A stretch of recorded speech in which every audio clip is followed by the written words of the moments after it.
pedacito de lo que se diga. A ver, ya está.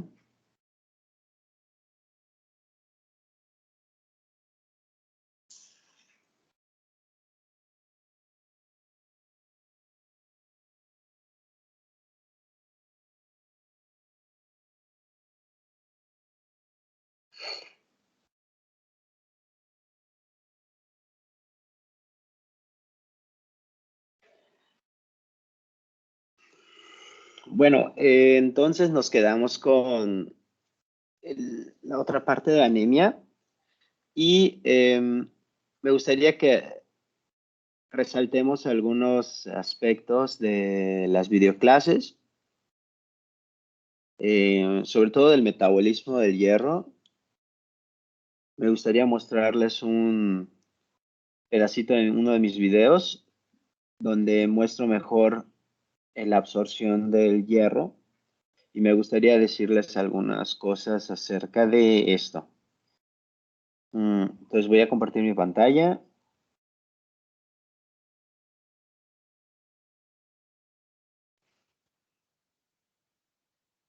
Y es esta parte.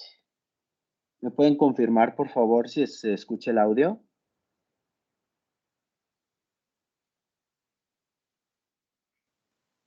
No, no se escucha. Bueno, creo que todavía no ha empezado. A ver. Está como trabado esto.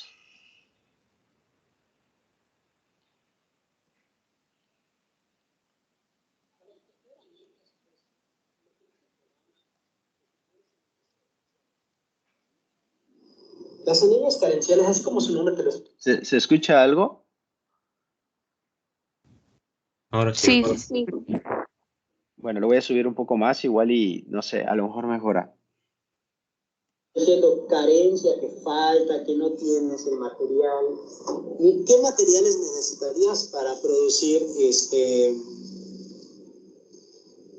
tus glóbulos rojos con hierro, etcétera? Pues así como su nombre lo dice, ¿no? Necesitas los componentes que tienes en el glóbulo rojo, en este caso la hemoglobina, ¿sí? La hemoglobina, ¿qué conforma o forma la hemoglobina? Vamos a descomponerla. ¿Qué es la hemoglobina?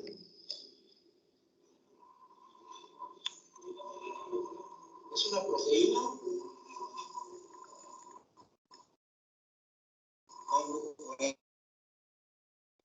¿Qué hace? Y también eso, ¿para qué más sirve? Es un amortiguador, es un buffer, es el principal buffer del organismo, el principal, ¿vale? En la sangre. Entonces la hemoglobina es una proteína, ¿sí? Globular, está conformada, como dijo su compañero, ¿vale? Tiene hierro, específicamente se divide de la siguiente manera: cadenas de globina. ¿Qué es las cadenas de globina? Son proteínas, ¿vale? Sí, y también se conforma del grupo hemo. Ahora, el grupo hemo que lo conforma. Estamos descomponiendo la hemoglobina para entender esto, ¿no? El grupo hemo está conformado por una proteína que se llama protoporfirina 9. Sí es cierto. Protoporfirina 9 y átomos de hierro.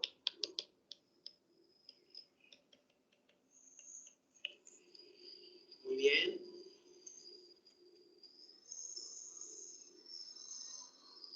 Ok. La hemoglobina está conformada por cadenas de globina. ¿Qué cadenas?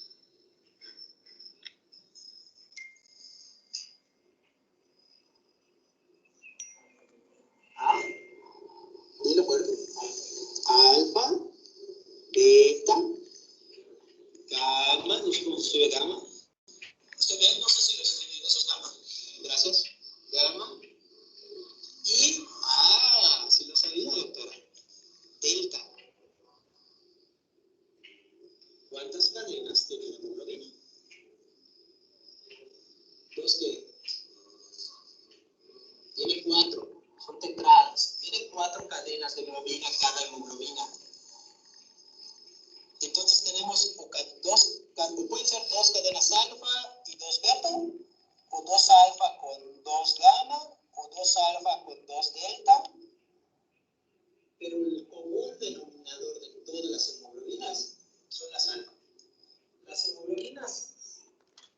Porque ¿qué hemoglobinas fisiológicamente recuerdan?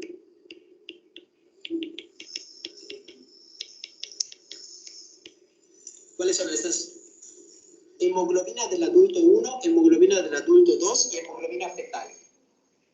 Fisiológicamente son los tipos de hemoglobina que posee un ser humano. ¿En qué cantidades? Las siguientes. 97% hemoglobina alfa, adulto 1 o A1, ¿sí? 2% hemoglobina adulto 2 y 1% hemoglobina fetal. Y esto es en el adulto, evidentemente, porque en el feto obviamente tiene mayor relevancia la fetal. ¿Qué conforma a la hemoglobina del adulto 1? 2 cadenas alfa y 2 cadenas beta. ¿Sí? Estas 2 alfa, igual estas son 2 alfa, más algo más que no lo recuerdo de memoria. Por eso no lo voy a decir para no patinar. Pero bueno, no puede ser 2, creo que son gamma, creo, estoy diciendo creo y no dije que es eso. Sí. Yo me conozco, soy ese tipo de personas que sabe lo que sabe. Espero que eso siga así, porque la verdad, una de las cosas que siempre le digo a mis alumnos es, cuando yo te diga algo, la verdad es que considerablemente créelo, porque, o sea, soy una persona que sé lo que sé. Cuando no sé algo, no me gusta mentir como quizás conozcan algunos colegas, no me gusta inventar, suelo decir lo que sé. Y lo que no sé, mi cerebro lo codifica como realmente se da cuenta mi cerebro que no lo sabe. En ese momento no me acordaba. Puse esta tablita para que lo recordemos. Ya después ideé una forma fácil de poder recordar esto sin tanto esfuerzo. Y así me lo aprendí. Esto fue después del video, desde luego que lo desarrollé para poder memorizarlo porque descubrí que tenía ese hueco de conocimiento. Descubrí esta forma. Si lo analizamos, son el adulto 1, que es la más abundante. Entonces, una de las maneras que puedes ver es, una de las formas que puedes ver es, bueno, tenemos varios tipos de hemoglobina dentro de la sangre de un adulto, ¿no? Entonces tú dices, bueno, ¿cuáles son? Ah, pues me acuerdo que no era una, eran más de una, ¿no? Ah, pues no sé, fue la primera, ¿no? A1. Luego tenemos la A2 y nada más recordar que queda un poquito de la hemoglobina fetal. Y cuando te hagan esta pregunta, bueno, pero ¿cuál es más abundante, no? Y te queda la duda chinga, no me acuerdo si era la A1 o la A2. Pues en tu mente trata de decirte, bueno, pues yo creo que la primera es la más abundante, ¿no? Efectivamente, la A1, la más abundante, 97%. Ahora, ¿cómo saber qué cadenas tienen? Recuérdate que todas tienen alfa, todas tienen cadenas alfa, dos cadenas alfa. Entonces, el problema sería recordar las otras. Para saber cómo sabértelas, pues tienes que acomodarlo en tu mente, alfa 1, alfa 2 y fetal, ¿no? O sea, como que acomodar las hemoglobinas de esa manera, A1, 2 y F. Y las cadenas pues van a ser, si todas tienen alfa, las siguientes son beta, delta y gamma. Si se dan cuenta, aunque no es el orden alfabético, realmente así no es el orden alfabético griego, no sé si es griego o no sé, pero bueno, no es el convencional. Pero si tú sí lo pones en el convencional, sería beta, o sea, sería B, D de delta y G de gamma, ¿no? O sea, como una manera de que se te quede en orden progresivo según el abecedario que nosotros sabemos. Aunque etimológicamente no así es, pero yo así se me ocurrió para que se me quede la letra B, la letra D y la letra G, porque en el abecedario en ese orden están. Entonces serían 2 alfa, 2 alfa, 2 alfa, beta, delta y gamma por sus letras iniciales, ¿no? No realmente que se siga el orden etimológico que nada más, ¿no? Entonces, esto tiene relevancia y por qué me detengo, porque van a ver que hay un estudio que se llama electroforesis, pueden aprenderlo de una vez si quieren. El estudio de electroforesis es un estudio mediante el cual se utilizan cargas eléctricas y separan los componentes proteicos de una sustancia cualquiera. Puede haber electroforesis de una sustancia en general, como por ejemplo decir, bueno, pues vamos a hacer una electroforesis del plasma a ver qué sale, ¿no? Entonces quiere decir que utilizan cargas eléctricas y pueden separar los componentes proteicos principales, todos los que hay en el plasma o al menos los más importantes o abundantes. También pueden hacer esto, separar una proteína o una sustancia específica de un sitio y aplicar la electroforesis, y de esta manera se van a separar aún más en sus componentes individuales de una sustancia. Por eso van a ver que hay un estudio que se llama electroforesis de hemoglobina, como su nombre lo dice, electroforesis de la hemoglobina, lo que hace es separar los componentes proteicos de la hemoglobina. ¿Y eso qué utilidad tiene, no? O sea, ¿qué me importa? Bueno, pues bueno, como vemos que la hemoglobina A1 tiene dos cadenas alfa y dos beta, la hemoglobina A2 tiene dos alfa y dos gamma, la hemoglobina fetal tiene dos alfa y dos, perdón, dos alfa y dos delta y la hemoglobina fetal dos alfa y dos gamma. Entonces, es una manera que los médicos podemos saber qué tipo de hemoglobina es la que predomina en nuestra paciente o en su defecto, qué porcentajes de hemoglobina tiene en la sangre de nuestro paciente. Esto adquiere relevancia cuando queremos evaluar, por ejemplo, a un paciente con sospecha de una talasemia, llámese una alfa talasemia o llámese una beta talasemia. Recuerda alfa. Eso es un problema porque estarían afectadas todas las hemoglobinas, pero cuando la deficiencia es cadenas de beta, la que está deficiente, algo que pasa de forma compensatoria es que se elevan más las otras hemoglobinas, ¿sí? Se elevan más. Entonces, una de las formas de tener una aproximación diagnóstica a las talasemias, por ejemplo, la beta talasemia, es que se eleva la hemoglobina alfa 2 o A2 más bien, más de un 4 o más por ciento, porque normalmente no debe de llegar a esos rangos, debe ser menos de 4. Por eso una de las formas de tener una aproximación o un tamizaje es la electroforesis de la hemoglobina, que estaría alterada o aumentada la A2 para compensar. ¿Y por qué la A2? También puede ser la fetal, pero ya se dictaminó que la A2 es la que podemos utilizar para que esté como evaluación de un paciente con sospecha de beta-talasemia, porque esta no tiene cadenas beta, entonces el cuerpo lo que va a hacer es tratar de derivar su hemoglobina a la A2, ¿no? Entonces estaría más de 4%. Más que memorizarlo es el hecho de que comprendan esta situación, no tanto que se sepan el porcentaje y ese rollo. A mí eso no es el objetivo de esta clase, pero sí que lo entendieran. ¿Y cuáles son los estudios confirmatorios de las talasemias? Los estudios confirmatorios pues son genéticos, puesto que como es el fundamento es una mutación genética en uno de los cromosomas donde se alberga los alelos que tienen que ver es lo que se trata de buscar para confirmar la enfermedad, ¿no? En las talasemias hay varios tipos de talasemias, pero quería que vean esto dado que es relevante. Apréndanlo así, acomódalo, alfa 1, alfa 2, tal, la más frecuente es la primera, todas tienen alfa y luego solo las acomodas las otras dos cadenas que son beta, delta y gamma.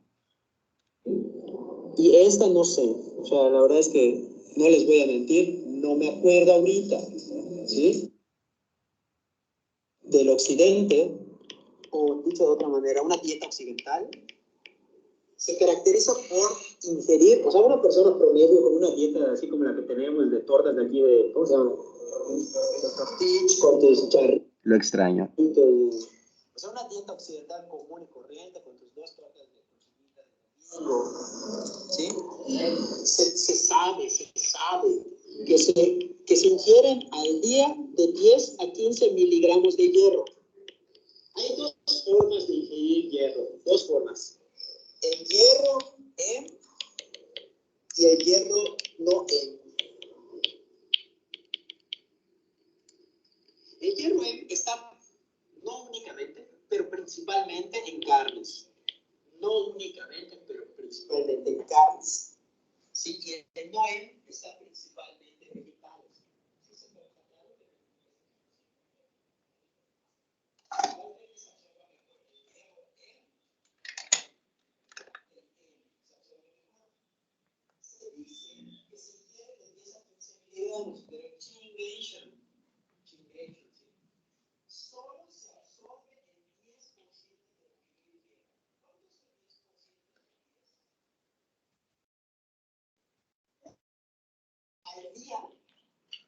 se absorbe de hierro en una dieta occidental. Eso es lo habitual.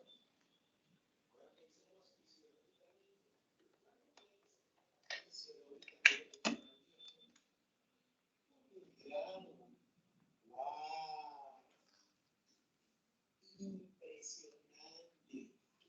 La fisiología no nos miente. Esa no nos miente. Se pierde un miligramo al día. Ahora, fisiológicamente, ¿de dónde pierdo el hierro? En la caca.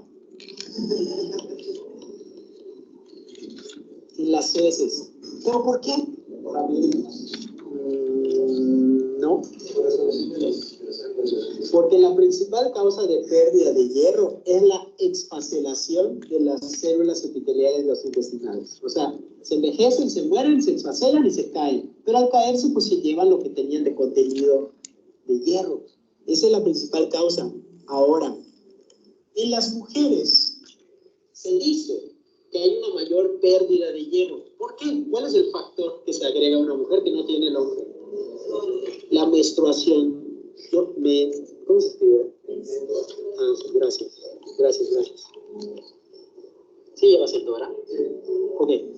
Se dice que las mujeres pierden de 1 a 1.5 miligramos al día. Pierden más. Efectivamente, como dijo su compañero en voz baja, también las embarazadas. Muy bien. Ahora yo les pregunto. ¿Quieren preguntar alguna vez? Yo les pregunto. ¿Cómo se absorbe el hierro? Hay dos tipos de hierro. El hierro reducido que termina en oso. O sea, y tenemos al férrico. ¿Cuál se absorbe? ¿Cuál está dentro de las células y cuál está fuera de las células? El férrico. A ver, aquí puse una chafita, bueno, más que una chafita es como una anotación que me parece interesante, pues tenerla en cuenta, ¿no? Yo creo que, no creo que me dejen mentir, creo que alguno o varios de ustedes como que tienen dificultad para recordar, oye, ¿cuál es el oso? ¿Cuál es el ico? ¿Cuál es el oxidado? ¿Cuál es el que tiene dos en símbolos de positivo? ¿Cuál es el que tiene tres? Entonces hice estos apuntes, espero que les ayude y creo que puede definir un poquito más. Por ejemplo, el hierro, que se escribe de esta manera como fierro-hierro, tiene tres símbolos positivos, solo que aquí no lo pude poner arriba, ¿no? En donde lo estoy editando. Es el hierro férrico, ICO, ¿sí? Y este es el hierro oxidado.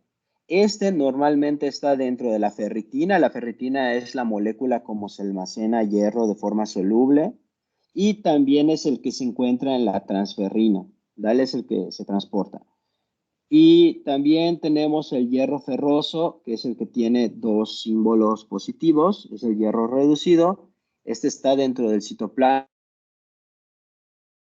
organelos, antes de almacenar. Una vez que se almacena, ya está en oxidado. Por ejemplo, por eso aparece como dentro de la ferritina, porque ya cuando se oxida. Y dice, también está dentro del proeritroblasto, está en el plasma antes de unirse a la transferrina. Está en algunos alimentos con el hierro hemo. Está dentro. Igual aquí, antes de que el hierro ferroso en plasma se suba a la transferrina, este hierro ferroso debe oxidarse y esto, o sea, ojo, muy interesante. O sea, pasa a la sangre. Y en la sangre no puede permanecer mucho tiempo hasta convertirse, a oxidarse. Y esto lo hace mediante la efaestina, que es una enzima. Y luego te dice, antes de que el hierro ferroso en el enterocito o el macrófago se almacene como ferritina, este también debe oxidarse y esto lo hace mediante la ferroxidasa.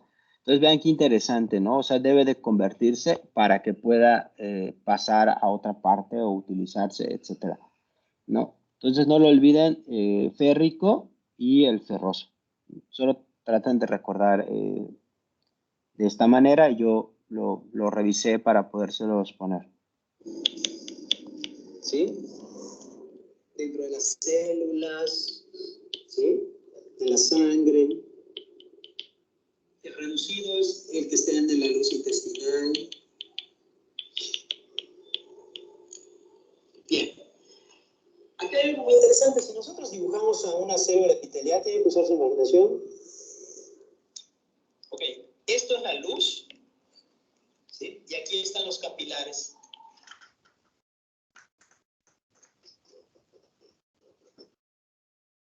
Glóbulo rojo. Ah, no, perdón, no sería un glóbulo rojo, perdón. Sería quien transporta a la hemoglobina. Va a hierro, perdón, a hierro.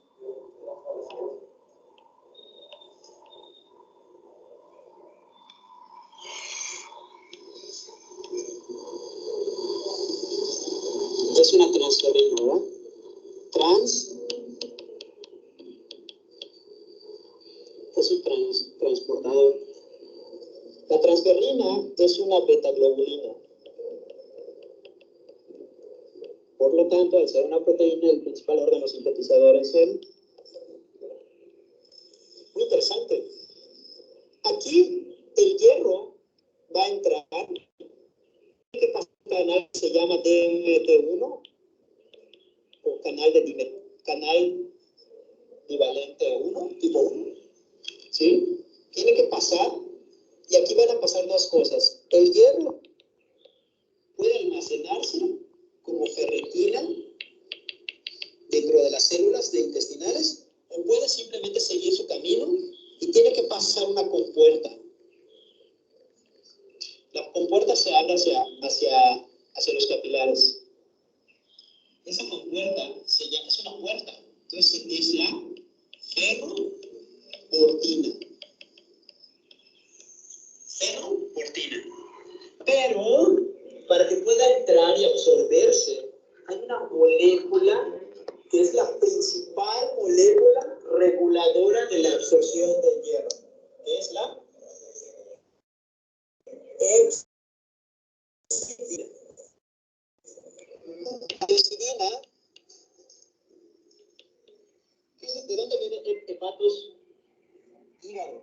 Quiere decir que también se sintetiza en el hígado.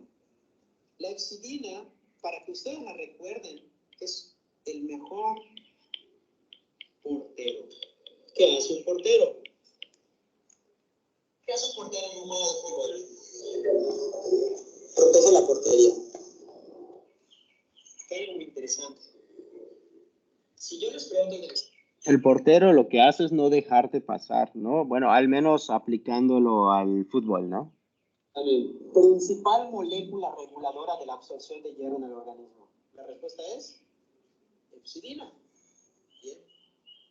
Porque la hepcidina funciona de la siguiente manera. La hepcidina es como un portero. Afuera del salón es la luz intestinal. Dentro del salón son los capilares, sí, los capilares. La ferroportina es un portero. Si la puerta se abre hacia los capilares. Cuando hay mucha ferroportina, se coloca aquí. No ferroportina, perdón, es la hepcidina. Cuando hay mucha hepcidina, ¿qué creen que pase? ¿Se absorba mucho hierro o no se absorba mucho hierro?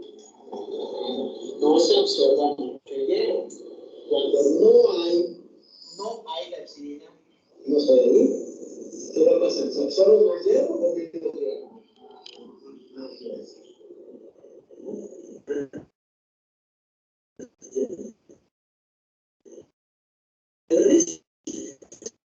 No deja, porque está ahí puesto como un portero, no deja que se abra la puerta, no deja que el hierro pase.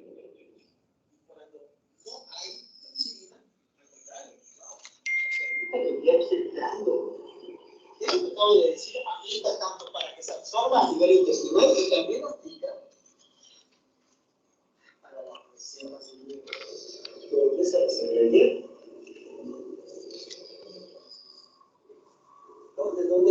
¿Dónde tenemos reservas de hierro?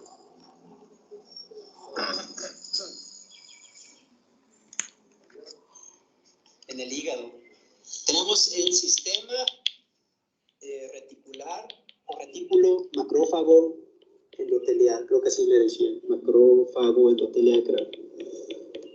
O sea que son los lugares donde principalmente se almacena el hierro, que son el hígado, vaso y médula ósea. Son los tres lugares. Entonces, lo que acabo de hablar de la insulina, por favor, traten de extrapolarlo también a los macrófagos que están en esos órganos. O sea, el hierro se almacena ahí. ¿De qué formas podemos almacenar hierro? ¿De qué formas? Hay dos formas de reservar el hierro. Como ferritina y como hemosiderina. ¿Cuál es soluble y cuál es insoluble?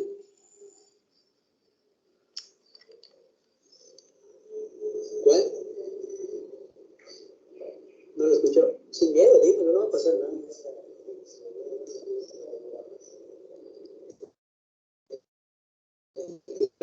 Insoluble. Insoluble. La hemosiderina es insoluble en la sangre. Y la ferritina es soluble.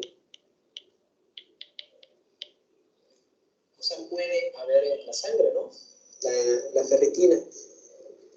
Ok. De hecho, la hemosiderina está formada por el conjunto de varias ferritinas. ¿Vale? ¿Y qué conforma a la ferritina?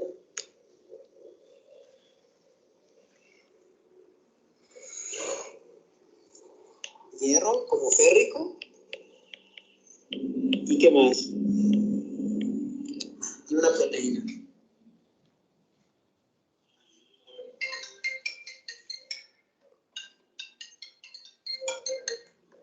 Bueno. Qué mala onda. ¿Cómo está, mami? ¿Qué dando clase? ¿Qué dice? Una disculpa. Bien, bien, bien. Nada más no ha salido. Sí, pero está bien, está bien. Está en la cama, está bien. Que te mandan saludos, dice. Igualmente. Si quiere le hago un ratito, mami. No, mamá, gracias, mamá. Es una buena mujer.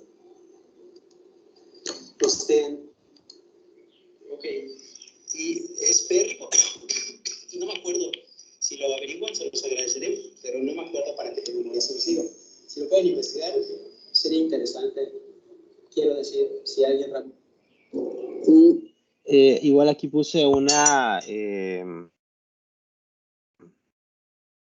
la hemosiderina está compuesta de varias micelas de ferritina. Es lo que les decía, como que más ferritinas, digamos. Y no olvidemos que la ferritina plasmática es hidrosoluble, lo que quiere decir que puede circular, ¿no? Puede circular en el plasma.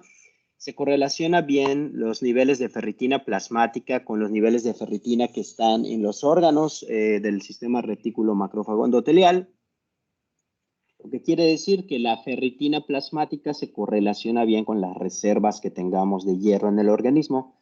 O sea que si hay niveles séricos normales de ferritina, es un equivalente a decir que los niveles de reservas de hierro están normales. La única excepción a la regla es cuando estamos en un proceso inflamatorio en situaciones en las cuales se puede elevar la ferritina ya que es un reactante de fase aguda o una proteína de fase aguda, si lo quieren decir de esta manera. Por lo tanto, lo anterior que les dije acá es en un contexto de no un proceso inflamatorio. Lo voy a explicar un poquito más. A aquellos que ya les dio COVID van a ver quizás que su médico tal vez les haya pedido algunos estudios de sangre además de la prueba de COVID. Entre ellos puede ser que les hayan pedido marcadores de inflamación y van a ver que uno de los marcadores de inflamación que a veces pedimos es la ferritina. Pues la ferritina, el hígado la produce mucho, quizás, bueno, una de las teorías es de que como que el hígado percibe que va a tener una batalla campal y empieza a liberar muchas proteínas en general, entre ellas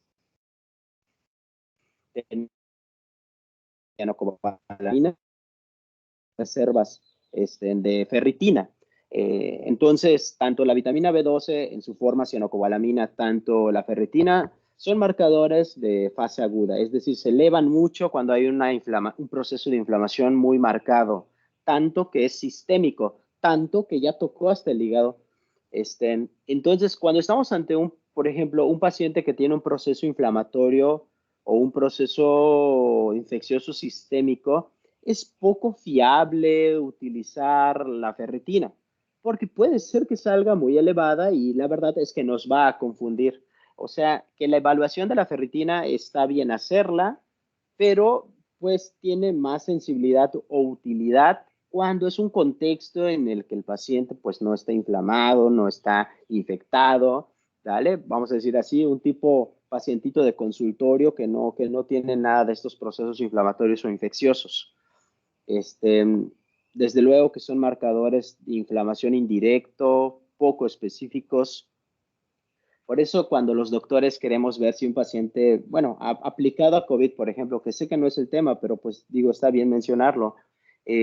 A veces cuando el paciente tiene COVID y les pedimos estos marcadores, sobre todo ferritina, cuando tú ves que están en cantidades exorbitantes, no sé, digamos que lo normal es creo que creo que 400, algo así, no me acuerdo muy bien de memoria, pero luego vemos pacientes que tienen 5000 de ferritina cuando sabemos que lo normal es hasta 400 o un valor por allá. Entonces, cuando tienen 5000 de ferritina, quiere decir que el proceso de inflamación fue tan severo que ya hasta el pobre hígado ahí está liberando toda su reserva. ¿Vale? Entonces, nada más para que tengan en cuenta. Y la proteína que hacía falta ahí, si no me falla la memoria, pueden revisarlo, ¿no? Pero me parece que es apoferritina, ¿sí? Nada más chequenlo, es hierro férrico más apoferritina y se forma la ferritina. Es férrico.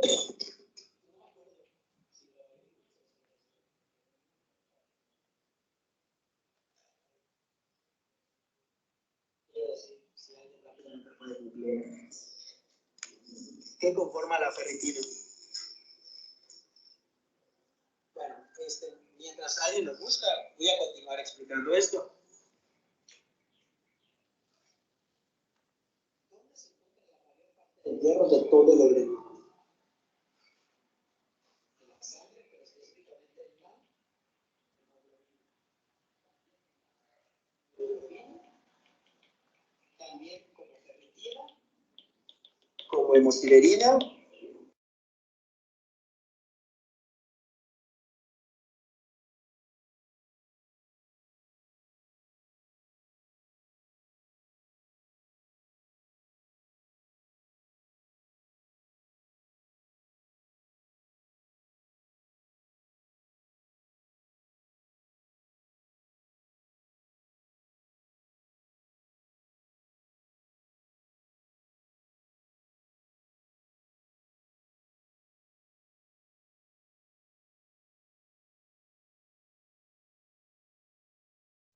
Doctor, apagó su micro.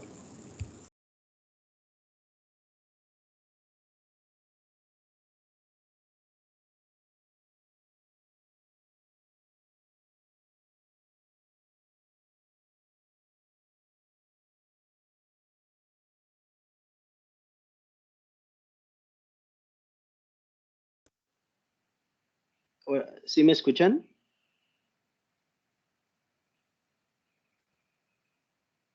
Ahora Bueno, sí, doctor. Ya. pero se dejó de escuchar también el video. Sí, Chispas, ¿en qué parte? ¿Más atrás? cuando se puso esta tabla.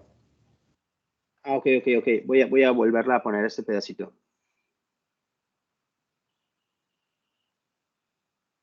Hemoglobina, también como ferritina, como hemosiderina. Esos son los principales regulación de cantidad.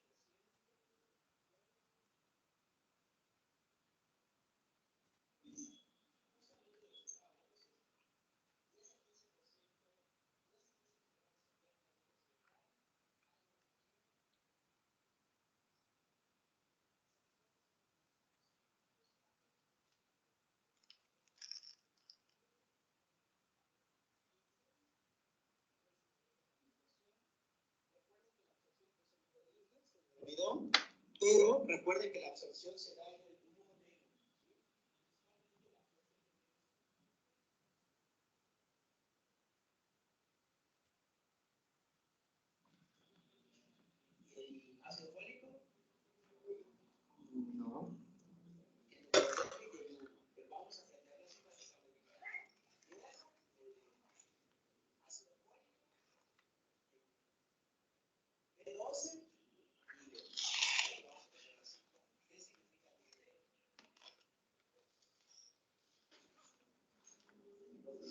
12 dedos. Impresionante, ¿no? La persona que lo describió, mis respetos, porque eso mide 12 dedos.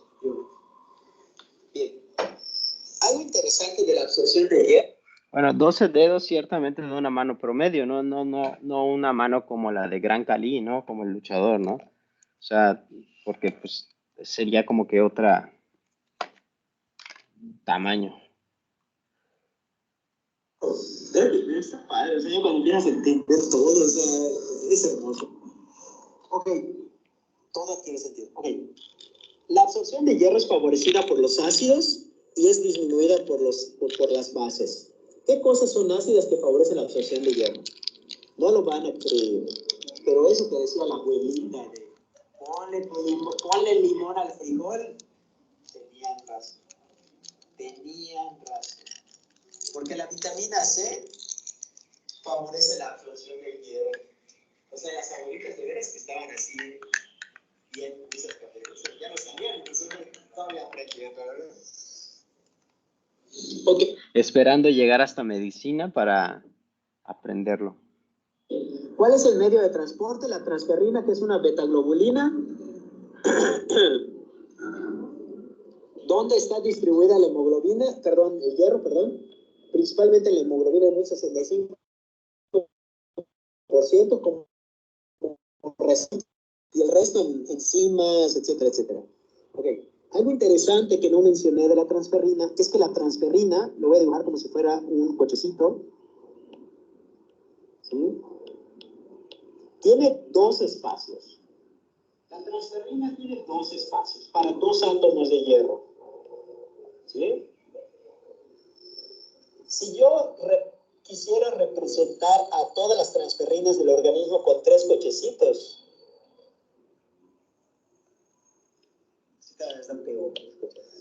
sí.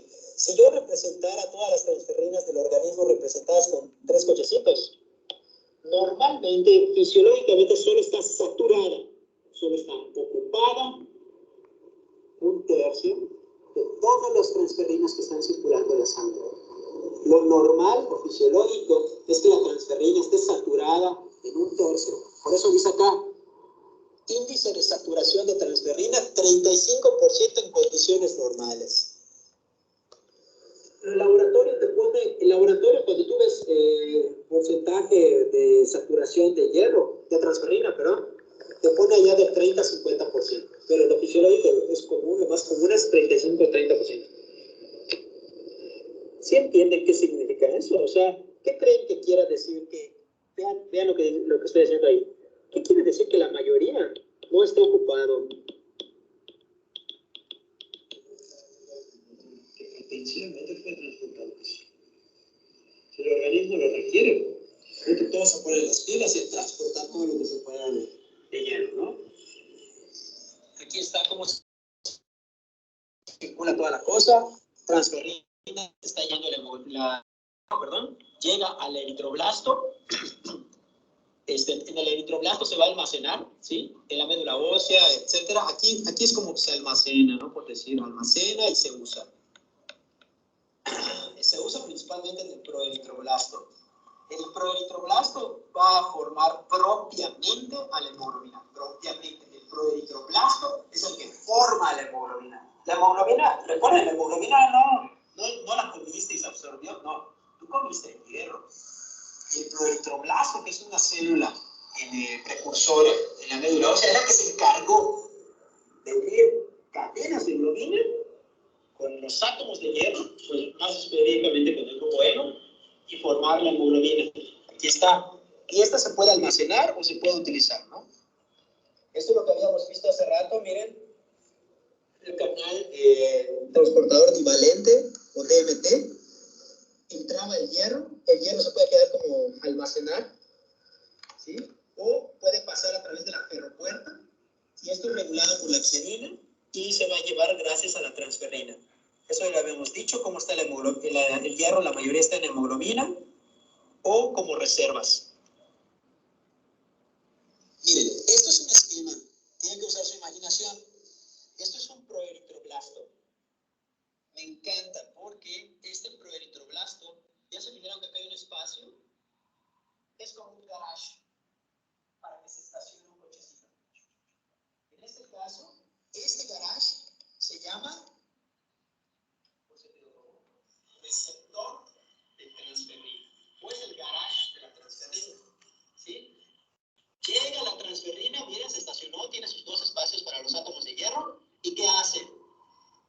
ese átomo de hierro lo meta a la mitocondria del proeritroblasto. En la mitocondria del proeritroblasto suceden una serie de conversiones, ¿sí? Tanto de proteínas, vean, no las vamos a memorizar, pero vean cómo se van formando proteínas como la ALA, como el ácido deltaminolebulínico, se forma el porfobilinógeno, luego el uroporfilinógeno, cropo, bla, bla, bla, bla, bla, bla, bla, bla, y al final, ¿qué hace aquí? Protoporfirina 9.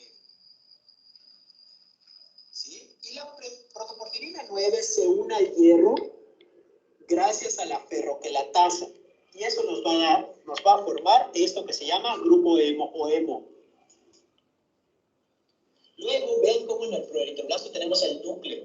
Y en el núcleo se transducen unos genes para formar unas proteínas que son cadenas de aminoácidos que se les llaman cadenas de globina. ¿Se acuerdan? Y las cadenas de globina son alfa, beta, gamma, delta, etcétera, y nos van a formar las tetradas para que se van a unir a los grupos hemo y van a formar a la hemoglobina. ¿Sí? Aspectos relevantes de la vitamina B12 y el ácido fólico. Vitamina B12, vean que me interesa. Cosas importantes. ¿Dónde las encuentro? B12, principalmente, no es únicamente, pero principalmente animal, y B9, verduras, vegetales, frutas. Vean esto, impresionante. ¿Dónde se absorbe la vitamina B12? Ilion. ¿Dónde se absorbe el ácido fólico? Dijimos que duodeno y yeyuno, pero vamos a memorizar yeyuno. Oye, ¿dónde dice cuánto tiempo se tarda en el... Depósitos corporales? Vean que dice de B12, de 2 a 4 años B12, y para 3 meses el ácido fólico. Eso explica por qué es más frecuente la deficiencia del ácido fólico respecto a la de B12. ¿Sí? ¿Cómo encontramos de forma terapéutica a la B12 como cianocobalamina? De hecho, cuando te están inyectando el complejo B, eso dice cianocobalamina. Y como ácido fólico, o también te lo pueden poner como pteroil glutamatos. ¿Sí? Ok. Lo importante, nada más importante, porque eso lo pueden leer ustedes en su casa, etc. Lo importante es que vean a la B12. ¿Qué ven acá? Está unido a una proteína. Esa proteína, ahí lo ponen como proteína R, pero es el factor intrínseco. El factor intrínseco es una proteína. ¿Quién la produce? ¿Las cuál? Las células parietales. ¿Sí? El factor intrínseco permite que se absorba la vitamina B12. Es lo que permite, ¿sí? Permite que se absorba B12. Bien. Cosas importantes. Ok. Entiéndase que si tú necesitas a las células parietales para que se forme el factor intrínseco, todo aquello que haga que no haya esas células parietales o el factor intrínseco condiciona que no se absorba B12, aunque haya la B12.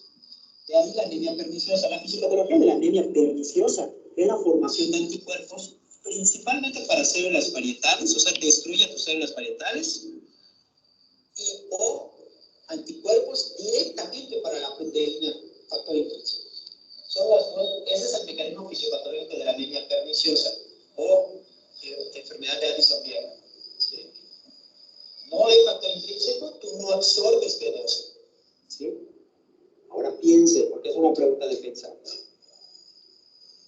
¿Por qué me da anemia no tener B12 ni ácido fólico? ¿Para qué? Bueno, pero está bien, realmente la respuesta es correcta, pero vámonos un poquito más. ¿Para qué yo quiero B12 y ácido fólico? ¿Para qué lo quiero? ¿Qué finalidad tiene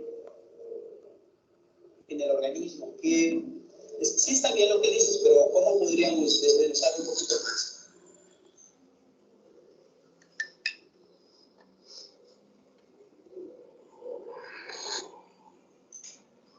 A ver, vamos a recordar. Eso sí, ya no puedo ver los papeles. ¿Pero qué? ácidos nucleicos, bases. Tú necesitas al ácido fólico y al B9 para que se puedan formar ácidos nucleicos. Y los ácidos nucleicos son imperativos para que tú puedas formar pues, más células. Al no tener los ácidos nucleicos, ¿sí? No puedes formar células. Ni tu eritropoyesis puedes realizar de forma correcta en el no puede formar, porque no hay el componente necesario. Por consiguiente, la deficiencia de hierro, o de B12, o de B9, se les llama anemias de carencia, de que careces de el material básico para que tú hagas a tu glóbulo rojo con su hemoglobina. No puedes. ¿Sí? Okay. ¿Cuál es la definición operacional de anemia? Es decir, ya me enseñaste que anemia, el concepto ya lo saben. La definición está dada por la Organización Mundial de la Salud, la WHO, ¿sí? Bueno, eso ya lo sabemos. Y bien, quería que recordaran esos aspectos porque me parecen muy, muy importantes. Y ahora me gustaría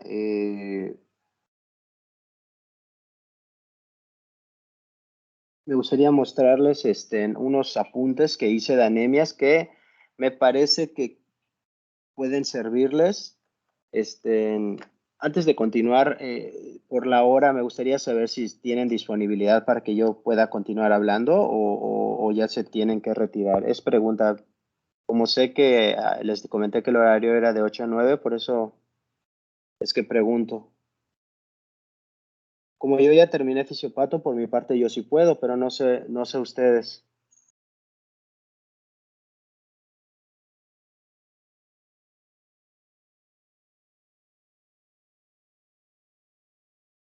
Por mí sí, doctor. Bueno, vamos a hacer algo, si puedo continuar y los que tengan alguna clase o algo, pues pueden salir y no pasa nada. O sea, pueden ver el video, a mí no me molesta, siempre con que pues luego puedan ver el video, por mí está bien, no tengo problema, no tengo ningún problema. De hecho, a mí me gusta aprender así con videos y no sentirme presionado de que el horario y eso a mí no me gusta. O sea, a mí me gusta estudiar ahí a mí solito, tranquilo, ahí con mi cafecito. Sí me gusta ver videos, eso sí, sí me gusta escuchar al que sabe. Eso a mí es una buena estrategia, escuchar al que sabe mucho de ese tema. Está padre porque si tú lees algo, luego confirmas lo que tú ya entendiste de esa manera o si también te sirve para confirmar si lo que entendiste lo entendiste adecuadamente. Entonces, sí está bien, pueden hacerlo en un momento más tranquilos y todo. Así que, bueno, vamos a continuar con esto, ¿no? Para los que puedan. Entonces voy a compartir un archivo. Son apuntes, la verdad son apuntes, pero es bastante complementario al tema de anemias que estamos viendo. Estos apuntes se los mandé también al salón pasado, pero no sé dónde había quedado este archivo, así que lo acabo de volver a encontrar y ahí lo voy a compartir para que chequemos. A ver, apuntes de anemias. Son aspectos muy puntuales de anemias, ¿eh? No es como que hay todo el tema. Compartir pantalla. Y miren, aquí unas cosas que me gustaría que entiendan. Por ejemplo, son apuntes acerca del tema de anemias. No es todo el tema, ¿eh? Ojo, no vayan a caer en el, oye, aquí está toda anemia. No, pero sí está lo más importante. Por ejemplo, síntomas relacionados a anemia. Recordemos que si yo solo digo anemia sin agregarle un apellido a esta palabra, es un hallazgo laboratorial en la biometría hemática, también denominada citometría hemática. ¿Y de qué dependen los síntomas que llegara a presentar alguien con anemia? Bueno, pueden depender de tres cosas. Una, pueden depender del pobre transporte de oxígeno en el organismo. Ejemplos. ¿Cuál podría ser una manifestación de ese pobre transporte de oxígeno? Bueno, que tus músculos lo expresen como que estás débil, sin fuerza, ¿sí? En el corazón, la percepción va a ser de una sensación subjetiva de falta de aire, que es el concepto de disnea. Y en la piel y o los anexos cutáneos, pues bueno, se puede manifestar mediante signos o datos de la exploración, como una piel seca, áspera, deformidad de las uñas. Y o, según el contexto de esta anemia, podríamos encontrar hipovolemia. La hipovolemia en sí aplica mucho para el contexto. ¿Por qué? Porque hay situaciones donde te da anemia, pero por pérdida completa de sangre entera. Es como cuando tienes un accidente en motocicleta y pierdes sangre de una herida que tengas en el brazo. Ahí, obvio, pierdes elementos formes, que son los eritrocitos, los glóbulos blancos y plaquetas, pero también pierdes volumen del plasma, ¿sí? Obviamente adquieres anemia porque pierdes el eritrocito, pero a la vez pierdes el volumen, ¿sí? Y tenemos dos tipos de volumen, el volumen que se le denomina volumen de estrés o volumen arterial efectivo circulante, y tenemos el volumen no de estrés o volumen de reserva que generalmente está depositado en las venas que tienen una gran capacitancia, ¿no? O una gran área transversal. Entonces, si nosotros perdemos súbitamente sangre, pues nos da anemia, y recuerden que es una de las que te dan un índice de reticulocitos aumentado, pero también nos van a presentar datos relacionados a la pérdida del volumen. Recordemos que tenemos unos vasoreceptores que van a medir la distensibilidad de estos vasos carotídeos, ¿sí? Entonces, si perdemos mucho volumen, el vasoreceptor va a percibir que perdió distensión la carótida, por decirlo así, y va a mandar una señal al sistema nervioso para que se active el sistema nervioso autónomo simpático y aumente su liberación de neurotransmisores adrenalina y noradrenalina. Eso explica por qué una compensación de un paciente con anemia, sobre todo, pero no únicamente, sino sobre todo o más manifiesto cuando el paciente tiene una anemia súbita o no necesariamente súbita, puede ser una anemia muy intensa, aunque se haya dado de forma paulatina. Llegan a desarrollar mecanismos de compensación como aumento de la frecuencia cardíaca, como aumento un poco de la presión arterial, ¿verdad? Podría hacer la difusión de oxígeno y tratar de compensar la falta del transporte. Entonces, el paciente con anemia, sobre todo si es aguda, puede presentar taquicardia, taquipnea, etcétera. Obviamente, como se activa el simpático, vasoconstriñe el sistema, el plexo venoso subcutáneo y el paciente queda más pálido, ¿no? En ese contexto puede aplicar. Y también los síntomas pueden depender del mecanismo o de la patología que haya condicionado esta anemia, ¿no? Aquí puse solo un ejemplo, pero bien podrían haber un montón de ejemplos acá. Por ejemplo, puse pica, que es la ingesta de sustancias con carencia de valor nutricional, ¿no? Calórico. Pica, eso generalmente aplica mucho para deficiencia de hierro. Ahora, la clínica, la clasificación, hay muchas formas de clasificarla. Yo en estos apuntes puse algunas, como una clasificación clínica, o sea, de qué tanto tenga las manifestaciones el paciente. Entonces puede ser una anemia aguda, de inicio agudo, o también le podríamos llamar anemia descompensada. Es un concepto que van a escuchar en muchas patologías.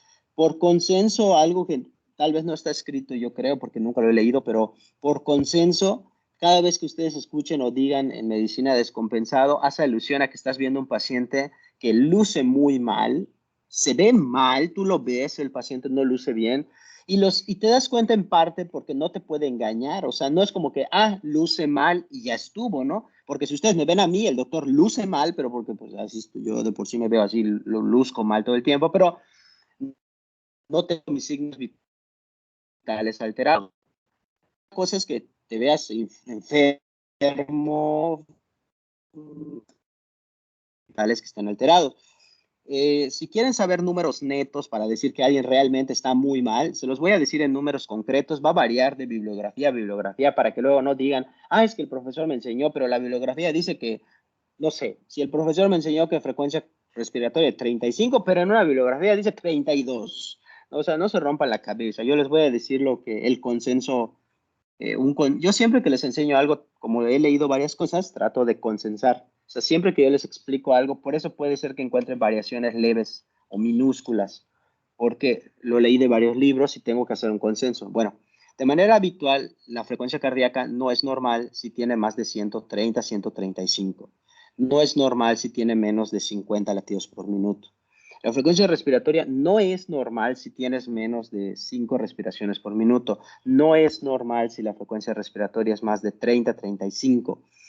La presión arterial no es normal si tiene una tensión arterial sistólica menor de 90 y con síntomas de hipotensión, ¿sí? O una tensión arterial media menor de 60 no es normal. Una media, porque hay tensión arterial sistólica, diastólica y la media, ¿no? No es normal si el paciente tiene más de 180, más de 110, no es nada absolutamente normal, ¿sí? Y obvio, el dato más elemental es el estado neurológico del paciente. Si el paciente lo ves fácil, si el paciente te puede contestar, hola, ¿cómo estás? Yo muy bien. No como empieza Badabun, ¿no? No, no es cierto. O sea, si el paciente está bien, o sea, el paciente te va a poder contestar quién es, dónde está y qué día es, ¿no? Una ligera limitación a decir eso, sí está alterado su estado de alerta. Y dependiendo cómo lo encuentres, puede ser que se esté durmiendo, puede ser que no responda nada, o que esté muy agitado. En cualquiera de los casos que no sea el estar normal y responder normal, responderías quién eres, dónde estás y qué día es. Si no puedes, es que tu estado de alerta está alterado, ¿no? Y ya. Entonces, cuando vean eso, en esos rangos, y como yo les expliqué, pues con mayor facilidad pueden utilizar el concepto de descompensada o que fue agudo, ¿no? Por ejemplo, otro podría ser que es una anemia crónica o una anemia compensada o adecuadamente compensada. El paciente ya no luce tan mal, está estable sus signos, tiene alteraciones leves o nada te llama la atención. También podemos clasificar a la anemia como regenerativa o regenerativa, dependiendo de dónde lo leas. Hay libros que no les gusta decir regenerativa, le ponen hiperregenerativa. Y otros libros, en vez de poner a regenerativa, le ponen hiporregenerativa, ¿no? Nada más es como una terminología. Y esto depende de la respuesta de tu médula ósea ante la anemia. Ojo, y esto yo lo puse aquí, ojo, esta respuesta es suponiendo que previamente tu médula ósea estuviera sana. Por ejemplo, yo puse un ejemplo. Si bien es cierto que uno de los primeros datos de que estás respondiendo ante una anemia que se está dando, es que empieces a producir más reticulocitos. Pero esto solo podría suceder en el contexto de que ante esta anemia, previamente tu médula ósea estuviera sana, ¿no? Porque si no, ¿qué lógica tendría pensar que tú en guerra? Y luego, ¿cómo podrías imaginar que se producen más soldados si no tienes los materiales para producir más soldados? Claro que no va a pasar eso, ¿no? Estamos hablando de que esto sucede, esta respuesta sucede en el contexto de que tengas una médula ósea previamente en óptimas condiciones con los materiales necesarios para producir más células. Se basa en el índice de reticulocitos. Aquí quiero hacer una aclaración. El índice de reticulocitos no es lo mismo que el índice que los reticulocitos absolutos, o solo decir reticulocitos. A ver, lo voy a volver a decir. El índice de reticulocitos no es lo mismo que los reticulocitos absolutos solos. Reticulocitos absolutos solos es un valor del nivel de reticulocitos en la sangre periférica que habitualmente no te lo hacen en la biometría hemática si tú no lo pides. Entonces, pueden haber dos caminos. Que tú veas a un paciente con un resultado de reticulocitos absolutos, que eso quiere decir que no estás viendo el índice de reticulocitos, o puede ser que el laboratorio amablemente sí hace esta evaluación y te la da expresada ya como índice de reticulocitos, que es el que sí nos sirve para decir esto. Si te dan reticulocitos absolutos, tienes que sacar tu celular y hacer una fórmula que se llama fórmula de corrección del índice de reticulocitos, que depende de la cantidad de hematocrito del paciente. No lo voy a preguntar eso en el examen, pero quería que lo supieran para que luego no se confundan, porque esta toma de decisión depende de algo que se llama índice de reticulocitos. En inglés puede ser que algunos laboratorios pongan reticulocytes index. No sé si así se pronuncia, una disculpa, pero bueno. Si tiene menos de 2.5, se dice que es regenerativa. No se preocupen, en el examen no voy a poner esa maldad de poner 2.3 para que tomes tu decisión. Siempre van a ser valores totalmente fuera de este rango que siempre digo de 2.5. ¿Cuál es el mejor siguiente paso ante la evaluación de un paciente que tú ya viste, que tiene una anemia y que tiene un índice de reticulocitos alterado? Bueno, el siguiente mejor paso es ver el volumen corpuscular medio. Pero bueno, aquí no está tan importante esto. A ver, esto sí me parece interesante. A ver, anemia por deficiencia de hierro. La anemia por deficiencia de hierro, algo que me gustaría que entiendan, es que al inicio puede no haber anemia y sí datos que sugieran deficiencia de hierro. Esto, sin que haya la anemia, se llama deficiencia de hierro a secas. A ver, aquellos que vieron mis diapos en la clase van a ver que hubo una tabla que yo puse que decía deficiencia de hierro, de eritropoyesis ineficaz, y luego pongo anemia por deficiencia de hierro. No sé si lo habrán detenido, se habrán percatado, pero aquí el concepto que yo quiero mostrarles, chicos, porque pues mi idea es que ustedes, pues digo, de la mejor manera comprendan esta situación, es que tú puedes empezar a tener situaciones en las que el hierro empieza a disminuir, pero que todavía no se ha modificado la hemoglobina como para que ya podamos decir que tienes una anemia, ¿verdad? Ese estado antes de que tengas la anemia, que es por niveles definido por niveles de hemoglobina, se llama solo a secas deficiencia de hierro y ya está. Y uno diría, bueno, ¿y cómo yo sé que hay una deficiencia de hierro? Bueno, por sentido común.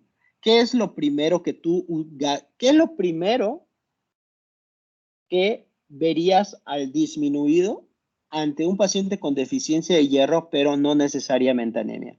Obviamente, y por sentidísimo común, las reservas de hierro. Claro que sí. No vas a permitir que tu hierro sérico total esté bajo antes que tu ferritina, ¿no? Eso sería antinatural, ¿no? O sea, tendría que estar bajo primero la ferritina y con el pasar del tiempo, obvio, el hierro que ya está circulando baja, claro que sí, desde luego, por sentido común, en el más elemental de los sentidos, ¿no? Entonces, son situaciones donde ya hay una ferritina baja, empieza a bajar la saturación de transferrina, pero todavía el proeritroblasto no se ha visto comprometido lo suficiente para desarrollar ya glóbulos rojos con menos cantidad de hemoglobina y desarrollar anemia. Quería que entiendan ese concepto. Cuando a la deficiencia de hierro como tal se le añade los criterios de anemia de la Organización Mundial de la Salud, es que llegamos a lo que se denomina anemia por deficiencia de hierro. Esto lo puse porque me parece interesante. No solo a las anemias microcíticas hay que pedirles perfil de hierro. Vale la pena que a las anemias que sean microcíticas y también a las normocíticas se considere pedir perfil de hierro. ¿Qué incluye el perfil de hierro? El perfil de hierro lo voy a decir que está en mis diapositivas. Y yo también, igual cuando terminé médico general, también me costaba trabajo como que, oye, ¿qué llevaba eso de perfil de hierro o cinética de hierro? Porque luego cuando eres doctor, como que el paciente está esperando enfrente de ti, oiga, doctor, porque hasta tú solito te haces el harakiri, ¿no? Sí, hay que pedirle cinética de hierro. Ajá, escríbelo en la papeleta, escríbelo. Me siento con ese TikTok, ¿no? Con la musiquita y acercamiento a mi cara. Entonces, lo que ustedes tienen que poner así tal cual, literal, textual, van a escribir así, hierro sérico total o hierro total y ya está. Hierro sérico total o hierro total es una cosa, ¿no? Que es el hierro circulante. Van a poner también allá ferritina, que es la reserva, y esta es la que a veces se nos olvida porque está difícil de recordar, pero cuando la dices muchas veces en tu cabeza se te queda, que es la capacidad total de fijación de hierro. Capacidad total de fijación de hierro. ¿Cómo lo puedes recordar? Súper fácil, diciendo esto. Bueno, tengo a la transferrina, pero también tengo lo que ocupa a la transferrina, ¿no? Bueno, entonces lo que vas a hacer es decir, saturación de transferrina sí es. Y lo que queda, los espacios vacíos, que te van a ser útil en anemia ferropénica, se llama el espacio potencial que puede llenarse de átomos de hierro. Entonces, la capacidad total de fijación de hierro, ¿no? Entonces, son los componentes del perfil de hierro y que se deben de pedir a estas principalmente en la micro, también se puede considerar en la norma. Las anemias macrocíticas pueden ser de dos tipos, como les expliqué, megaloblásticas y no. ¿Y de qué depende que digamos que sea megaloblástica o no? De algo que se vea en el frotis de sangre periférica. ¿Qué es eso de frotis de sangre periférica? Textual, o sea, es agarras la gota de sangre y la tiñes y la aplastas con un cristal y la ves en el microscopio. Eso se llama frotis de sangre periférica. Hay frotis de sangre de la médula ósea, y este caso es frotis de sangre periférica. Si el paciente tiene reticulocitos polisegmentados, que no es otra cosa que neutrófilos inmaduros, estamos ante una anemia que es megaloblástica. De ahí viene el nombre, megaloblasto, porque hasta lo dice blasto. Y decir blasto, estamos diciendo que por alguna razón tonta hay un precursor en la sangre periférica. ¿Para qué chorizos habría un precursor en la sangre periférica? Lo que debería de haber es células maduras bien diferenciadas. ¿Qué chorizos hace un blasto, en este caso un megaloblasto, en la sangre periférica? No tendría razón de ser, pero el hecho de que estuviera nos está indicando que hay un problema, que hay un compromiso de la síntesis del ADN, porque para que tú tengas ADN, que por cierto es un ácido nucleico, necesitas ¿qué? Sus componentes del ácido nucleico, claro que sí. ¿Y cuál es uno de los componentes del ácido nucleico? Las bases nitrogenadas, los nucleótidos y todo ese rollo, ¿no? Para poderlo formar, ¿qué necesitas? Claro que sí. La vitamina B12 y la vitamina B9. Si tú no tienes B12 y o no tienes B9, no vas a tener el componente necesario del ácido nucleico y por lo tanto hay menos ADN y por lo tanto no hay una adecuada reproducción celular y lo que vas a estar observando es que lo que sí se pudo formar va a estar saliendo a un sitio donde no debería de estar. ¿Sí? Bien. Ahora, el ancho de distribución eritrocitaria. ¿Qué es eso del ancho de distribución eritrocitaria? Es el grado de variación del tamaño. Ojo, el ancho de distribución no es cuánto tamaño tienes, sino el grado de variación de los tamaños. A mayor grado de variación significa anisocitosis. ¿Y nos sirve? Sí, sí nos sirve. ¿Por qué? Porque en el caso de las anemias microcíticas se ha visto que el ancho de distribución se prolonga o se eleva mucho en los pacientes que tienen anemia por deficiencia de hierro, pero suele estar normal o sin cambios en los pacientes que tienen talasemias, que también es una causa de anemia microcítica. Esto es básico, es ante toda sospecha de anemia en un paciente con un síndrome anémico, lo que debes de pedir de forma inicial mínimo, o sea, dicho de otra manera, oye, tú estás en la consulta, ¿no? Oye, te veo muy pálido, te cansas muy rápido, tus uñas están todas rotas y tu pelo se te está cayendo, está feo. Bueno, entonces, ¿qué es lo mínimo que debes de pedir para empezar a evaluar la anemia? La biometría hemática, el frotis de sangre periférica y el índice de reticulocitos para empezar el protocolo. Imagínate. Hablando de la deficiencia de vitamina B12, una de las cosas que explicar en la deficiencia de vitamina B12 es que puede presentarse con anemia o solo con síntomas neurológicos. ¿Por qué? Por alguna razón que yo no podría explicar, y ahora que me acuerdo ya lo leí en el New England y tampoco saben explicar el por qué, Algunos pacientes pueden tener deficiencia de vitamina B12 sin que tengan anemia. ¡Wow! Eso es impresionante. O sea, hay pacientes que tienen síntomas neurológicos como parestesias, disminución de la percepción de vibración, pero no tienen anemia megaloblástica. Esos pacientes pueden sí tener deficiencia de vitamina B12. Claro, este no es el objetivo de la clase, porque la clase formalmente no es de solo deficiencia de B12, sino anemia por deficiencia de B12. Entonces, en el contexto de que tengas una anemia que, por cierto, va a ser macrocítica, que, por cierto, va a tener neutrófilos polisegmentados, o sea, va a ser una anemia megaloblástica, muchos de esos pacientes van a poder presentar síntomas neurológicos porque la metionina, perdón, forma parte de componentes de la mielina, ¿sí? Entonces, es importante que si no tienes mielina, hay una alteración en el transporte de la sensación nerviosa.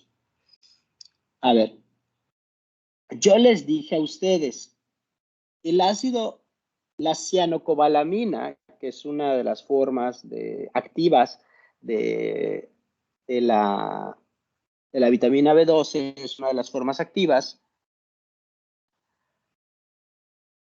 es un marcador o proteína de fase aguda, de inflamación generalizada o importante o severa o fuerte o como quieras decir. Hay situaciones donde aunque tú tengas la sospecha de anemia por deficiencia de vitamina B12, tú midas la cianocobalamina y te salga elevada, pero tú sigas sospechando de que el problema sí puede ser por deficiencia de B12 o en su defecto puede ser que sí está normal, pero está en un límite de la normalidad así. Sí está normal, pero está así muy pegadito a estar bajo. Cuando te queda la duda y tú quieres confirmar si de verdad hay deficiencia de B12 o de ácido fólico, se pueden medir los niveles de ácido metilmalónico y los niveles de homocisteína, que aquí no lo puse, pero bueno, no lo puse, pero es ácido metilmalónico y niveles de homocisteína. ¿Qué son el ácido metilmalónico y la homocisteína y por qué tengo que memorizarla? Forman parte del metabolismo de la vitamina B12 y del ácido fólico. Por lo tanto, se sabe que cuando un paciente tiene deficiencia de B12, se van a elevar las dos, como diciendo de que hay productos o no productos, vendría siendo sustratos que están elevados, pero te están diciendo, vato, ya no hay B12, por eso se eleva esto, ¿no? Como que en vez de que se metabolice o se utilice, se elevan. Se eleva el ácido metilmalónico y se eleva la homocisteína cuando hay deficiencia de B12. Pero cuando hay deficiencia de B9, solo se eleva la homocisteína, pero no se eleva el ácido metilmalónico. Esa es una forma de distinguir. Yo digo que son conforme más he leído, ya es más generalizado el uso de la determinación en plasma y también en orina. Para fines de examen, pongan orina. Para fines de la vida, sépanse que sí se puede utilizar la medición tanto en plasma y en orina. Sirve para confirmar la deficiencia de B12 o de ácido fólico. Esto es lo que yo les decía. La causa más común de deficiencia de B12 no es dietética, sino es por un problema de producción del factor intrínseco secundario a una gastritis atrófica autoinmune en la que se forman anticuerpos contra las células parietales o directamente contra el factor intrínseco. Esto se llama anemia perniciosa o también denominada anemia de Addison-Biermer. ¿Cómo se trata las deficiencias por cianocobalamina que tienen anemia, o sea, anemias por deficiencias de cianocobalamina o B12? Se tratan de la siguiente manera. Compramos las ampolletas o ámpulas de cianocobalamina, ¿sí? Y se va 1 miligramo, o sea, una inyección de una ámpula intramuscular, esto cada 24 horas por 7 días. Luego se va a aplicar, después de esos 7 días de a diario, 1 miligramo intramuscular, pero cada semana por 4 a 8 semanas. Sí, ya lo sé, estarás pensando que tu nalguita va a quedar toda agujereada.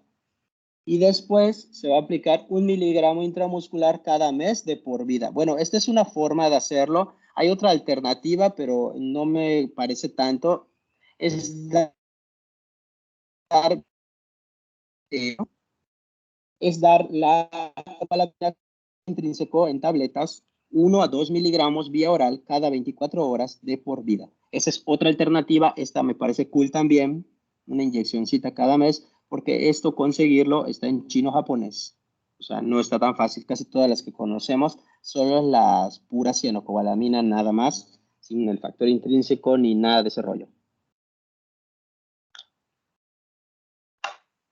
O sea que normalmente ustedes van a ver este esquema comúnmente. Dice tratamiento del déficit de vitamina B12 por deficiencia dietética. Ojo, ojo, ojo.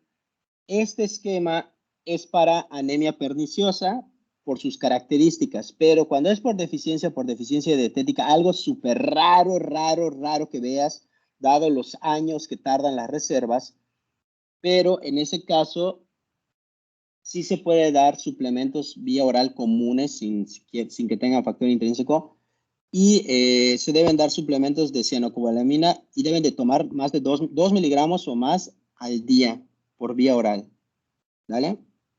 Todos los días, el resto, bueno, no el resto de su vida, perdón, hasta que los niveles de vitamina B12 estén en valores normales. Eso es un dato que casi nadie sabe o se les va mucho, que es cuando dejas de dar esta tableta hasta que los niveles de vitamina B12 en sangre estén en valores normales y obviamente se haya revertido la anemia, desde luego que sí.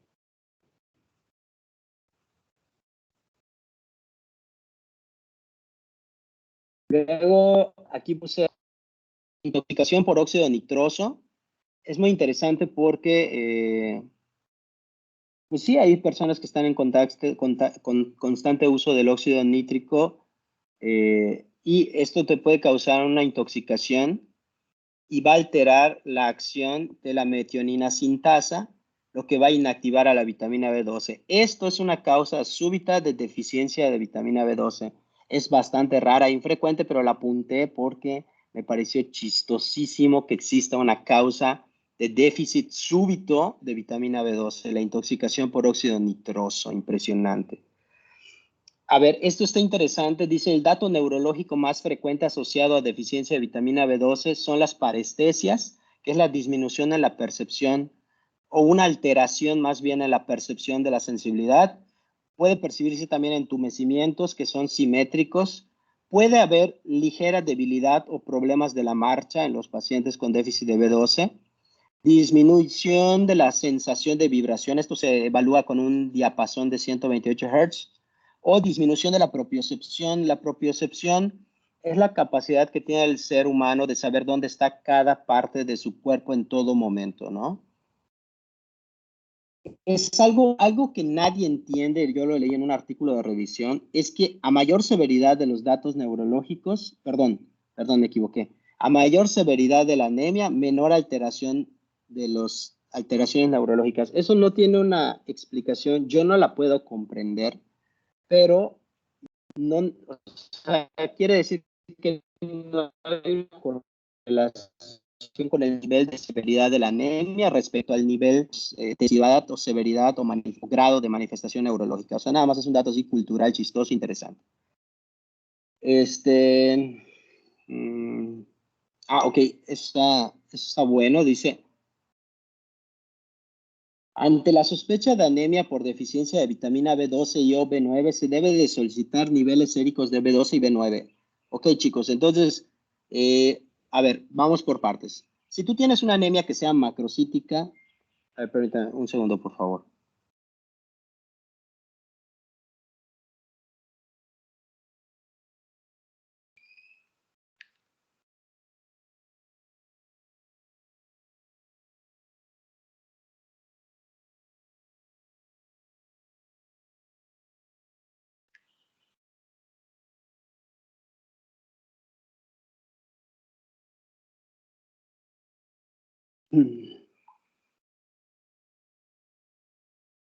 Este, Bueno, ante la sospecha de anemia por deficiencia de B12 o B9, ¿qué debes de hacer? Bueno, ¿y cuándo es la sospecha? O sea, obvio, por sentido común, ¿cuál es la sospecha? ¿Qué tienes que tener antes para sospechar que puedas tener deficiencia de B12 o B9?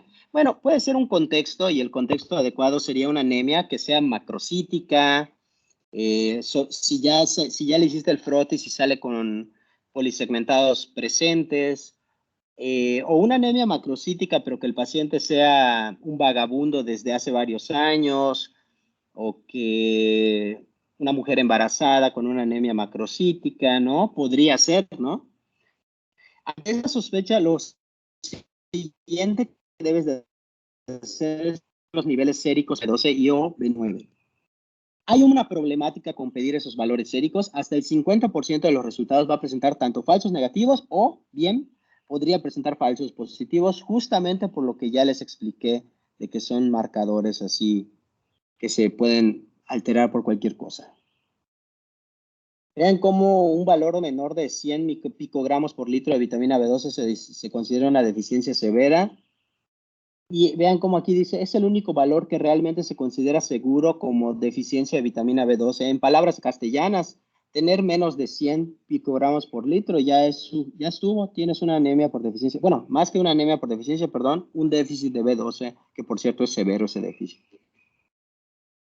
Niveles bajos, menos de 200, pero más de 100.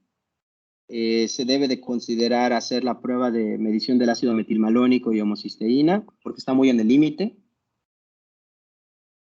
Vean esto, tener valores arriba de 500 nanomoles por litro del ácido metilmalónico se considera elevado. No, esto, chicos, no se asusten, se los estoy mostrando porque lo encontré, pero no voy a preguntar esto en el examen. En el examen, en todo caso, yo pondría ácido metilmalónico elevado, ácido metilmalónico normal. O sea, no voy a poner valores, así que no es necesario que se asusten, o sea, no voy a preguntar así. O sea, a mí mi interés objetivo para la clase es la interpretación, no memorización de estos valores, así que no se asusten, esto no lo voy a preguntar, si no lo quieren apuntar no pasa nada, pero sí tienen que apuntar o entender la interpretación. Dice, ante toda anemia por deficiencia de B12 se debería buscar anticuerpos y se debe frecuente, curiosamente yo pensaba antes de leer esto, pensaba que los más frecuentes eran anticélulas parietales, pero resulta, según los artículos de investigación, que lo más común es que sean anticuerpos contra el factor intrínseco. Qué cosa más interesante, ¿verdad? O sea, yo lo tenía aprendido, o al menos no lo tenía aprendido bien hasta que leí ese artículo, ¿sí? Niveles de ácido fólico, los valores normales deben de ser mayores a 7 nanomoles por litro, o valores mayores a 3 microgramos por litro, que es como una manera de que te lo pueden presentar los laboratorios. La homocisteína normal te dice, los valores normales de homocisteína son menores a 15 micromoles. Está elevado si tiene más de 15 micromoles, que se relaciona con deficiencia de ácido fólico, ¿no? Y ya por último, creo que es la última página de mis apuntes, que son datos así chistosos.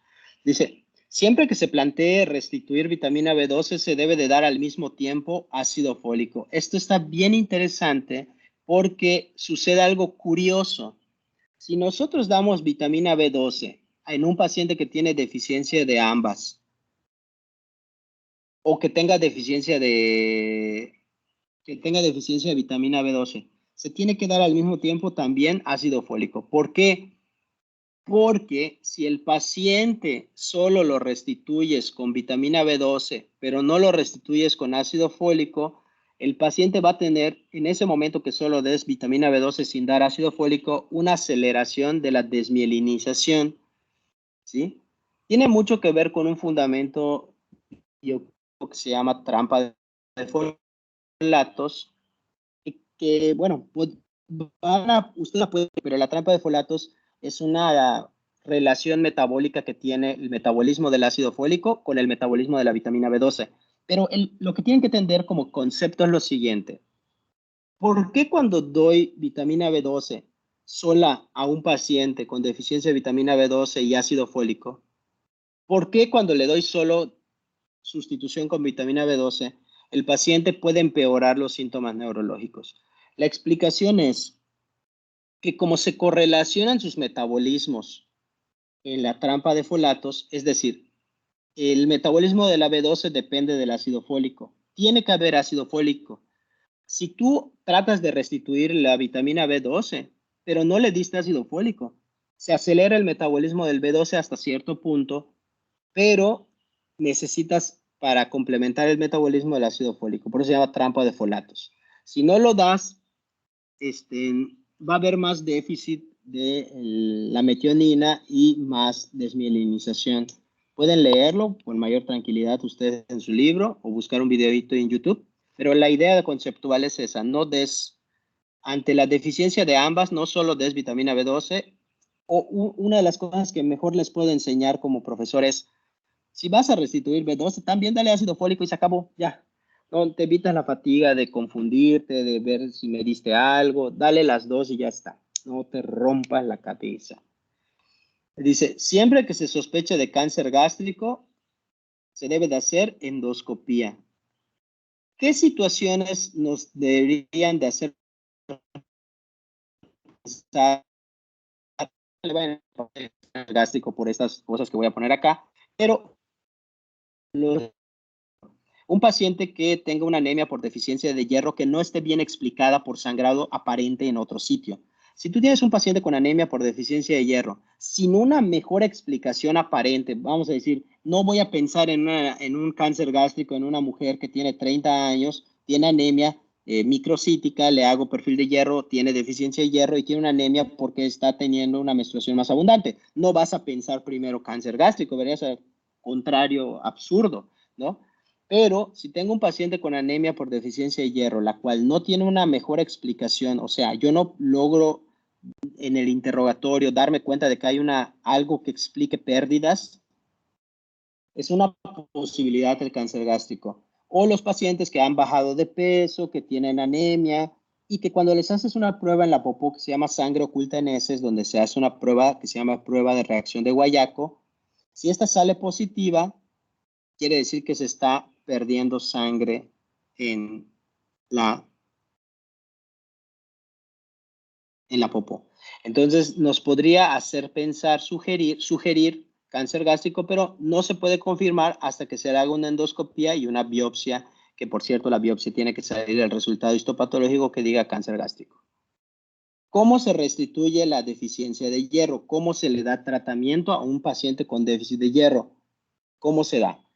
Bien, punto número 1, el de elección de manera general para la población general, sin mayores comentarios,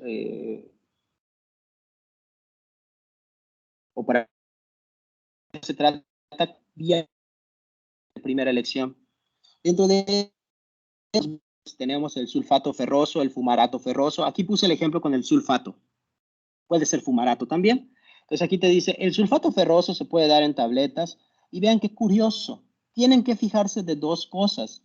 Cuando ustedes leen la tableta del sulfato ferroso, 325 miligramos, y cuando tú lees la de fumarato ferroso, dice 200 miligramos. Pero ustedes tienen que ver más abajito en letras pequeñas que dice, el sulfato ferroso que viene en tabletas de 325 solo contiene 65 miligramos de hierro elemental.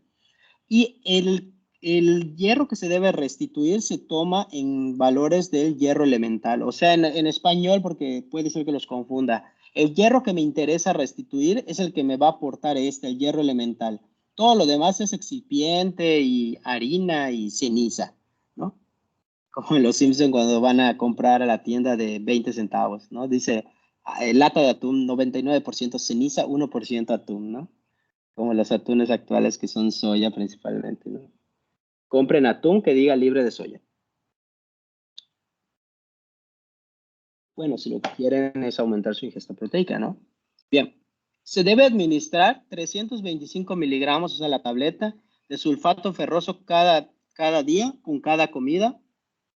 Idealmente cuando comes carne y con vitamina C, 500 unidades internacionales para aumentar la acidez gástrica y favorecer su absorción.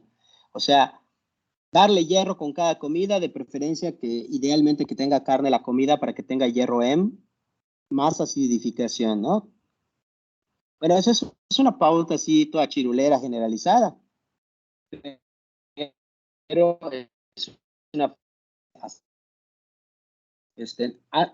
¿Hasta aquí tienen alguna pregunta? Hasta aquí me falta hablar de las infusiones de hierro, que también tiene ahí su rollo, pero hasta aquí hay alguna duda, alguna pregunta. Pueden preguntar lo que quieran de anemias, lo que se les, cualquier cosa que se les ocurra.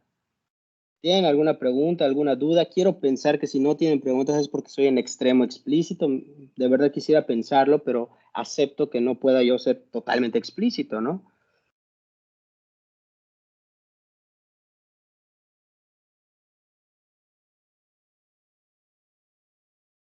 Doctor, viendo los videos, ya no entendí si el índice de reticulocitos va a estar aumentado en procesos agudos o crónicos. El índice de reticulocitos. No, el índice de reticulocitos solo va a estar aumentado en pacientes que tengan anemias agudas, perdón, eh, pérdidas, o sea, hemorragias agudas, y el índice de reticulocitos va a estar aumentado en pacientes que tengan hemólisis agudas. Lo que puede estar aumentado son los marcadores de inflamación, como lo son la ferritina y como lo es la cianocobalamina. Sí, porque recuerda que independientemente de todo, tiene proteínas, componentes proteicos. Entonces, cuando hay un proceso de inflamación, se eleva mucho. Se eleva mucho. Espero haberte aclarado la duda. Pero entonces, el que se eleva es el índice de reticulocitos, es cuando es hemorragia aguda y cuando es hemólisis aguda. ¿Vale? Está fácil, porque lo que no sea ese mecanismo de hemorragia aguda o hemólisis aguda, todo lo que no sea esos mecanismos está fácil. Sabes que la tiene que ser hiporregenerativa, o sea, índice reticulocitos bajo. Espero haberte aclarado, Irene. Sí, gracias. ¿Alguien más tiene alguna duda, alguna pregunta, algo que quieran saber? Pueden preguntar, con confianza, con confianza. También me pueden decir si algo les agradó o algo que les llamara la atención, también pueden comentarlo si quieren.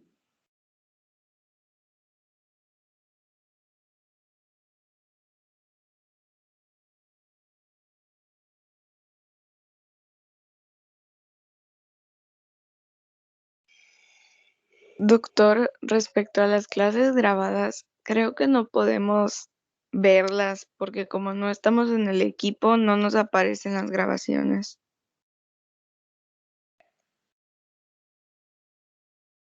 ¿Pero cuáles, ah? ¿Cuáles grabaciones? ¿Cuáles no pueden ver? Las de estas clases. Ah, no pueden volverlas a ver, o sea, no les deja repetirla. Es que sí quedan grabadas, pero solo pueden verlas los que están incluidos en el equipo y nosotros no estamos incluidos en el equipo, sino accedemos mediante el link que nos mandó el día de la primera clase. Pero ese link solamente nos accede a la llamada, no al equipo. Ah, ya. Bueno, a ver, permítame, voy a hacer algo. Administración de equipo. Solicitudes, no hay. Canales, configuración, aquí está. Código de equipo, generar, copiar. Copiado en el portapapeles.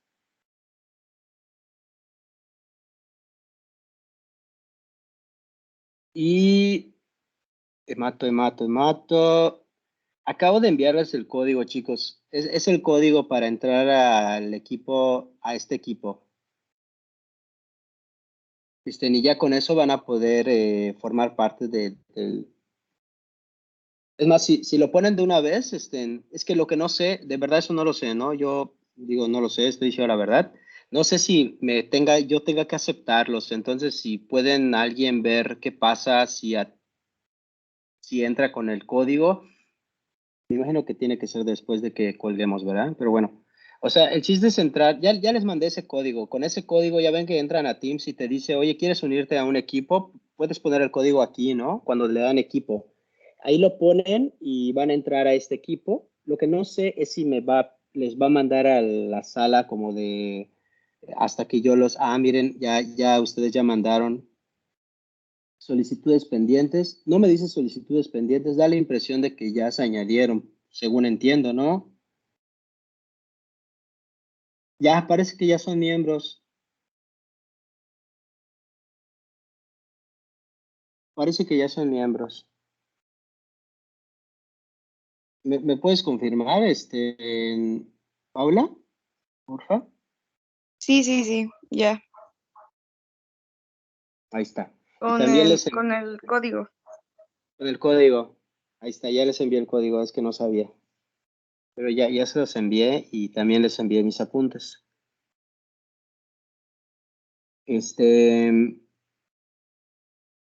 Perfecto.